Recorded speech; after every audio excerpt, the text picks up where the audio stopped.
নমস্কাৰ এই মুহূৰ্তত আইবৰ্ষে ৰাজ্যৰ বহুকেইটা গুৰুত্বপূৰ্ণ খবৰ ৰাজ্যৰ যিসকল মহিলা আছে তেওঁলোকৰ কাৰণে ভাল খবৰ আহিছে ই শ্ৰমিক কাৰ্ড থাকিলে লাভ কৰিব 3000 কোটি টকা ই শ্ৰমিক কাৰ্ডৰ একাউণ্টত সোমাই দিব কেন্দ্ৰীয় চৰকাৰে 3000 কোটি টকা লগতে যিসকল মহিলাৰ ঘৰত ৰন্ধন গেছ আছে তেওঁলোকৰ কাৰণে ভাল খবৰ আহিছে পুনৰবাৰ 500 টকা ৰন্ধন গেছৰ মূল্য কমিব ভৱিষ্যত কেইবাটাও গুৰুত্বপূৰ্ণ খবৰ হতে জানিব পাৰিব লগতে যিসকল মহিলা আত্মসহায়ক গোটৰ লগত জড়িত তেওঁলোকে পুনৰবাৰ লাভ কৰিব 10000 কোটি টকা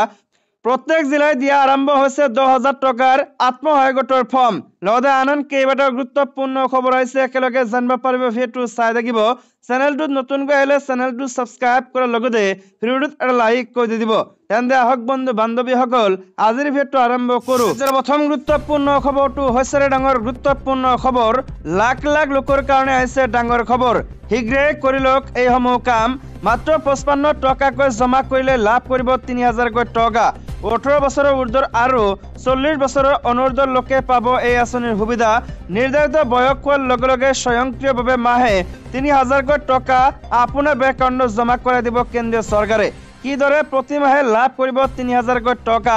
লাখ লাখ লোকলৈ পঞ্চায়তৰ গ্ৰাম উন্নয়ন বিভাগে দিছে বিশেষ জাননী মাত্ৰ এইকেইটা কাম কৰিলে প্ৰতি মাহে লাভ কৰিব 3000 কোটি টকা আপোনাৰ যদি 18 বছৰ হৈছে তেন্তে আজিয়ে কৰি লওক এই সমূহ কাম প্ৰতিজন 18 বছৰৰ ঊৰ্ধ্বৰ ব্যক্তিয়ে এই আঁচনিৰ বাবে কৰিব পাৰিব আবেদন 18 বছৰৰ পৰা 40 বছৰ পৰ্যন্ত বয়সৰ লোকে কৰিব পাৰিব আবেদন লাখ লাখ শ্ৰমিকৰ বৃদ্ধকাল সুৰক্ষাৰ বাবে অনা হৈছে বিশেষ আঁচনি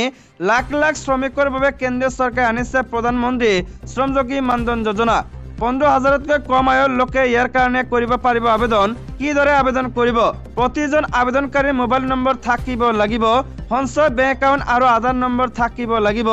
জনধন যোজনা একাউণ্ট ব্যৱহাৰ কৰিও কৰিব পাৰিব আবেদন আন এটা ডাঙৰ গুৰুত্বপূৰ্ণ ভাল খবৰ হৈছে বাজেটত হ্ৰাস পাব পাৰে ৰন্ধন গেছৰ মূল্য দেশৰ কোটি কোটি মহিলালৈ মোদী চৰকাৰৰ উপহাৰ 2024 চনৰ বাজেটত কেন্দ্ৰীয় চৰকাৰে মহিলালৈ লৈ আহিব পাৰে বৃহৎ উপহাৰ মোদী চৰকাৰৰ পৰা বৃহৎ উপহাৰ লাভ কৰাৰ সম্ভাৱনা আছে দেশৰ কোটি কোটি মহিলাই ৰন্ধন গেছৰ ব্যয়বহুলতাৰ বাবে দেশৰ মহিলাসকলে প্ৰায় সমস্যাৰ সন্মুখীন হয় চৰকাৰেও এলপিজি সিলিণ্ডাৰৰ ক্ষেত্ৰত ৰাজসাহায্য প্ৰদান কৰে যাৰ ফলত কেতিয়াবা মহিলাসকলে কিছু সকাহ লাভ কৰে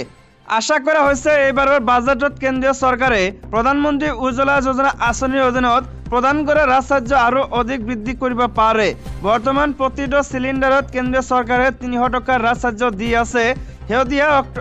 শেহতীয়াকৈ অক্টোবৰত উজ্জ্বলা আঁচনিৰ হিতাধিকাৰীসকলক সকাহ প্ৰদান কৰি আছে প্ৰতিটো এলপিজি সিলিণ্ডাৰৰ ক্ষেত্ৰত 200 পৰা 300 টকাৰ ৰাজসাহায্য বৃদ্ধি কৰিছে মোদী চৰকাৰে বাজেটৰ পূৰ্বে আশা কৰা হৈছে ৰাজসাহায্য 500 টকালৈ বৃদ্ধি কৰিব পাৰে অৰ্থাৎ শীঘ্ৰেই আপুনি প্ৰতিটো সিলিণ্ডাৰ ক্ৰয়ত 500 টকা ৰাহি হোৱাৰ সম্ভাৱনা আছে বৰ্তমান দেশৰ ৰাজধানী দিল্লীত প্ৰতিটো 14.2 কিলোগ্ৰাম এলপিজি সিলিণ্ডাৰৰ মূল্য প্ৰায় 903 টকা আনহাতে উজ্জ্বলা আঁচনিৰ হিতাধিকাৰীসকলে এই সিলিণ্ডাৰ মাত্ৰ 603 টকাত লাভ কৰে গেছ সিলিণ্ডাৰত 300 টকাৰ ৰাজসাহায্য লাভ কৰিছে প্ৰধানমন্ত্ৰী উজ্জ্বলা আঁচনিৰ অধীনত সমগ্ৰ দেশত মুঠ 10.35 কোটি উপভোক্তা আছে প্ৰধানমন্ত্ৰী উজ্জ্বলা আঁচনিৰ অধীনত সমগ্ৰ দেশতে আগন্তুক 3 বছৰত প্ৰায় 75 লাখ পৰিয়ালে এলপিজিৰ সংযোগ লাভ কৰিব আন এটা ভয়ংকৰ খবৰ হৈছে ৰিজাৰ্ভ বেংকে জাৰি কৰিব নেকি ভগৱান ৰাম আৰু ৰাম মন্দিৰৰ ফটো সম্বলিত 500 টকীয়া নোট জানক প্ৰকৃত সত্য উত্তৰ প্ৰদেশৰ অযোধ্যাত ৰাম মন্দিৰৰ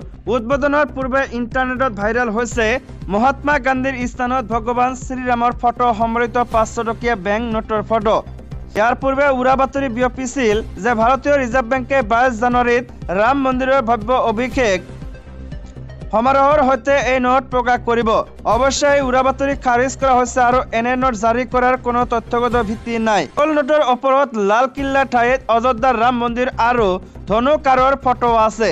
আসলতে ৰগুন মূৰ্তি নামৰ এগৰাকী এক্স ব্যৱহাৰকাৰীয়ে প্ৰকাশ কৰে যে এই ফটোৱে জনপ্ৰিয়তা অৰ্জন কৰিছে আৰু এই ভুৱা দাবী ইণ্টাৰনেটত বিয়পি পৰিছে পৰিণামৰ কথা অনুধাৱন কৰি ব্যৱহাৰকাৰীয়ে সকলো উৰা বাতৰিৰ ওপৰত স্পষ্টীকৰণ দিছে আৰু মানুহক ভুল তথ্য নিবিয় পাবলৈ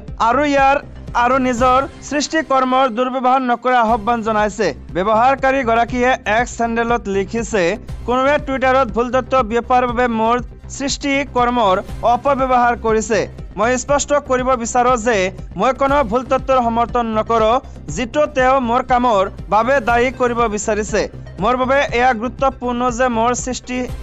মোৰ সৃষ্টিশীলতাক কোনোভাৱে ভুল পদ্ধতিৰে উপস্থাপন কৰা নহওক।